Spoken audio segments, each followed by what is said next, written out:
Good morning, students.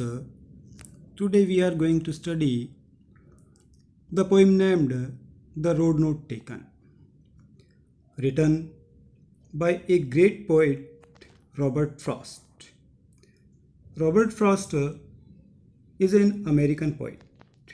He was born in 1874 and died in 1963, who writes in about ordinary experiences. The Road Not Taken, well known poem, is about making choices and choices that shape us. ये जो चिर परिचित कविता है यह हमें हमारी पसंद, हमारे चुनाव या निर्णय के बारे में बताती है और हम जो चुनाव या निर्णय लेते हैं वह हमें आकार प्रदान करती है, हमारे जीवन को संवारते हैं। The road not taken Robert Frost की एक बहुत ही शानदार कविता है। Now I am reading aloud the poem, please listen to me carefully. Two roads diverge in a yellow wood, and sorry, I could not travel both. And be one traveler, long I stood and looked down, one is far as good, to where it bent in undergrowth. Then took the other, just as fair, and having perhaps the better claim, because it was grassy and wanted wear. Thou, as for that passing there, had warned them really about the same, and both that morning equally lay in leaves, no step had trodden black. Oh, I kept the first for another day, yet knowing how way leads on to way, I doubted if I should ever come back. I shall be telling this with a sigh. Somewhere edges and edges hence, two roads diverge in a wood, and I took the one less travelled by, and that has made all the differences.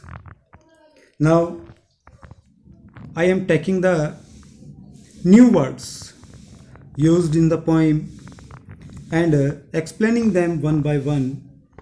Please note them in your notebook. The first word is diverged, दो भागों में विभाजित हो जाना। Undergrowth, dense growth of plants and bushes, यानी पेड़ों के नीचे जंगलों में जहाँ पर छोटी छोटी जो झाड़ियाँ और छोटे छोटे जो पौधे उग जाते हैं उन्हें कहते हैं। Wanted wear had not been used, यानी जिस मार्ग का अभी तक इस्तेमाल नहीं किया गया है। Hence here in the future, यहाँ पर भविष्य में। तो हम सब ने इसकी रीडिंग लगाई, इसके डिफ़िकल्ट वर्ड देखे, थोड़ी बहुत जानकारी अपन ने कविता और कवि के बारे में भी ली। Now I am going to explain this poem. Please listen carefully. Two roads diverge in a yellow wood. यहाँ पर जो कवि है वह एक ऐसे मार्ग पर आकर के खड़ा हो गया है जहाँ पर वह मार्ग आगे जा कर के दो भागों में विभाजित हो जाता है। और वह दो भागों में कहाँ विभाजित हो जाता है? इन ए येलो वुड। येलो वुड का मतलब है यहाँ पर जो कवि है वो ऑटम सीज़न का वर्णन कर रहा है, जिस समय पेड़ों की पत्तियाँ पीली हो जाती है, मुरझा जाती है। तो एक ऑटम सीज़न का जो जंगल है वह रास्ता जहाँ पर दो भागों में मार्ग विभाजित होता है और यह एक पीला, यानी जिन पेड़ों की पत्तियां पीली हो जाती है उस जंगल में खड़ा है।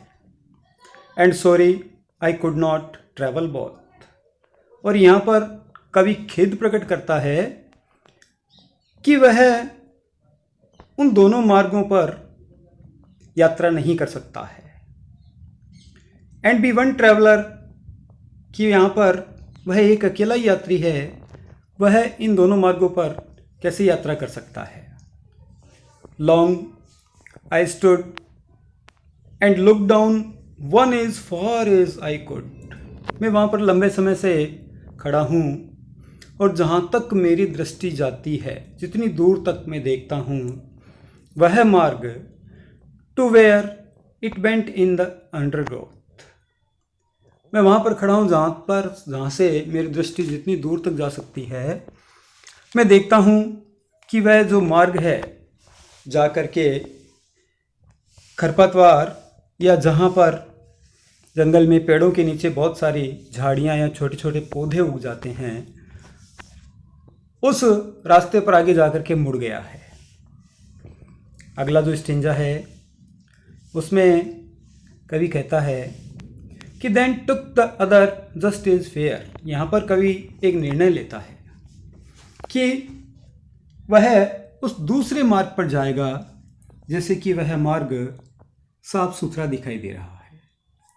And having perhaps the better claim, और साथ में वह यह भी कह रहा है कि जो दूसरा मार्ग उसे साफ सुथरा दिखाई दे रहा है, यानी कवि जहाँ जिस मार्ग पर खड़ा है वहाँ से उसे दो मार्ग दिखाई दे रहे हैं।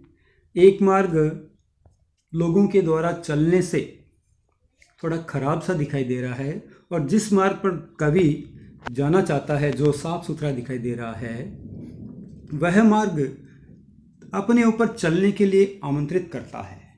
वह ऐसा दावा करता है because it was grassy and wanted wear, क्योंकि ये जो मार्ग है इस पर बहुत सारी घास उगी हुई थी और ये घास ऐसा चाहते थे कि उन पर कोई व्यक्ति चले। Though as for that the passing there had worn them really about the same.